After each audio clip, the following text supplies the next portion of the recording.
जिसका भाव सच्चा होता है जीवन में उसका हर काम अच्छा होता है। हेलो फ्रेंड्स, गुड मॉर्निंग, जय माता जी बधाईने।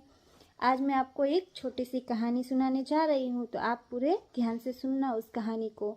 एक रिटायर्डमेंट व्यक्ति होते हैं जो कि अपने जॉब से रिटायर्ड हो चुके होते हैं। उन्होंने अपनी कार्य पद्धति से और सबका मन मोहा था और अच्छे से काम किया था। उन्होंने अपना सारा काम करने के बाद रिटायरमेंट पर अपना एक घर खरीदा। तो उन्होंने पूरे 500 एकड़ में एक घर खरीदा और उस घर के अंदर उन्होंने क्या देखा कि एक बड़ा सा आम का पेड़ था और वह उनको आकर्षित कर गया, यानी कि अच्छा लगा। क्यों अच्छा लगा? क्योंकि उनकी पत्नी को आम बेहद ही ज़्यादा पसंद थे।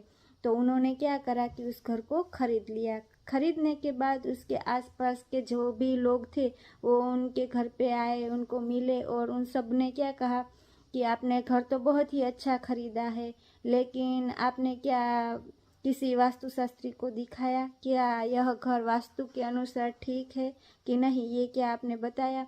तो उन सब को सुनकर फिर वह साहब ने क्या कहा कि चलो अब मैं एक वास्तुशास्त्री को घर दिखा देता हूँ। तो वह घर से निकलते हैं और एक ऐसे शास्त्री वास्तुशास्त्री जो कि अपने फील्ड में 30 साल से माहिर थे, तज्ञ थे और वह जानते थे कि घर के अंदर क्या अच्छा होता है और क्या बुरा होता है। तो ऐसे शास्त्री जो कि अहमदाबाद में उनको मिले, वहाँ से वह अपनी कार में उनको बिठा के साथ में लाए। बीच में अहमदाबाद के बीच में ढाबा आया तो उन्होंने वहाँ पे उनको गुजराती खाना खिलाया, क्योंकि वह सब गुजराती थे। उनकी अच्छे से खाना खिलाने के बाद वह फिर से गाड़ी में बैठ के निकले। तो क्या हुआ कि रास्ते में गाड़ियाँ निकल रही थी तो सारी गाड़ी को वह ओवरटेक करने दे रहे थे और अपनी गाड़ी को साइड में ले रहे थे।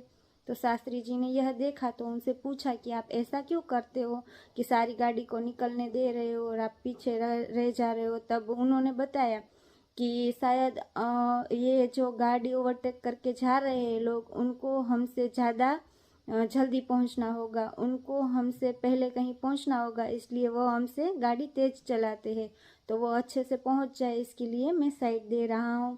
फिर शास्त्री जी मुस्कुराए और बाजू में बैठे रहे। फिर उनका जो गांव था वहाँ पे वो लोग पहुँचे और वहाँ पे बीच में सकड़ी गलियाँ आने लगी, क्योंकि गांव में तो सकड़ी गलियाँ ही होती है। तो वहाँ पे सकड़ी गलियाँ आने लगी तो वहाँ से एक बच्चा दौड़ता हुआ निकला। तो उन्होंने क्या करा कि गाड़ी को ब्रेक लगा दिया। फिर उन्होंने इधर उधर सब जगह पे देखा कि कहीं और से कोई लोग तो आ तो नहीं रहे। तो वहाँ से एक बच्चा दौड़ के गया, उसके पीछे ही दूसरा बच्चा भी दौड़ता हुआ गया। तब शास्त्री जी ने कहा कि आपको कैसे पता चला कि अभी और भी कोई निकलेगा? तब शास्त्री जी ने कहा कि जब हम बच्चे थे, जब हम खेलते थे, तब हम भी अकेले नहीं खेलते थे, हमारे पीछे भी कोई दौड़ता हुआ आता था, हम भी मस्ती में खेलते थे। तो उन्होंने वह चित्र भी अच्छे से देखा कि शास्त्री जी ने पूछा और उनको बताया कि बच्चा इस तरह से निकलेगा और निकला भी। फिर शास्त्री जी वहाँ पे बैठे रहे और फिर वो लोग आगे निकले। तो घर पे पहुँचे। तो घर पे पहुँचे तो पक्षी वहाँ पे झाड़ पे से आगे उड़ते हुए निकले। तो सर जी थे, उन्होंने मना किया कि आप गाड़ी में से मत उतरना, क्योंकि हम उतरेंगे तो बच्चे हैं वो खेल रहे हैं, वो डर के भाग जाएंगे। तब शास्त्री जी ने क्या कहा कि आपको मेरी आवश्यकता ही नहीं, तो आप मुझे यहाँ कैसे लाए हैं? तो फिर सर ने पूछा कि आपने मुझे ऐसा क्यों कहा? क्यों मैंने आपके आगता स्वागता में कोई गलती करी है? क्या मैंने आपका अच्छे से स्वागत नहीं किया? क्या अच्छे से आपको यहाँ तक नहीं लाया? तब उन्होंने बताया कि नहीं, यह बात नहीं है कि आपने मुझे अच्छे से नहीं रखा, खिलाया पिलाया नहीं रास्ते में, बल्कि इसलिए कि आप इस बच्चों का भी ध्यान रख रहे हैं। तो उन्होंने कहा कि आपको कैसे पता चला कि पेड़ के वहाँ पे बच्चे हैं? तो उन्होंने कहा कि बच्चे पेड़ से आम तोड़ रहे हैं, इसलिए पक्षी उड़ के निकले, तो वो मैंने देख लिया, इसलिए आपको उठने से मना किया। और बच्चे वहाँ से डर के जाएंगे तो कहीं गिर ना जाए, इसलिए मैंने आपको बैठने के लिए कहा।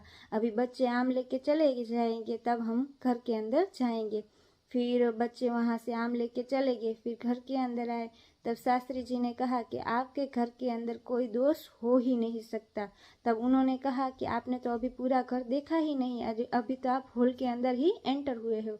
तब शास्त्री जी ने कहा कि जिस व्यक्ति ने सबका ख्याल रखा हो, मैंने आपका पूरा ऑब्जर्वेशन किया कि जब हम लोग वहाँ से निकले तब आपने अपने पीछे वाले गाड़ी वालों का भी ख्याल रखा कि उन लोगों को आपसे पहले पहुँचना है। फिर आपने बीच में बच्चों का ध्यान रखा कि कहीं उनको लग न जाए। अभी आप घर पे आए तो दूसरे बच्चों का भी इसी तरह से ख्याल रख रहे थे कि कहीं वो दौड़ भाग के जाए और उनको लग न जाए। जो व्यक्ति अपने से ज़्यादा किसी और का ख्याल रख रहा हो, कोई और व्यक्ति का इस तरह से ख्याल रखता हो जैसे कि अपना हो, तो ऐसे व्यक्ति के घर के अंदर कोई दोष हो ही नहीं सकता। कहने का तात्पर्य यह है कि जिसका भाव सच्चा होता है, जीवन में उसका हर काम अच्छा होता है। आप भी अपने आसपास रहने वाले लोगों से प्यार करिए, अपना भी ख्याल रखिए, अपने आसपास के लोगों का भी ख्याल रखिए। और आपको मेरी स्टोरी कैसी लगी? अगर अच्छी लगी हो तो प्लीज़ लाइक, शेयर और कमेंट करना मत भूलना। Bye bye to all of you.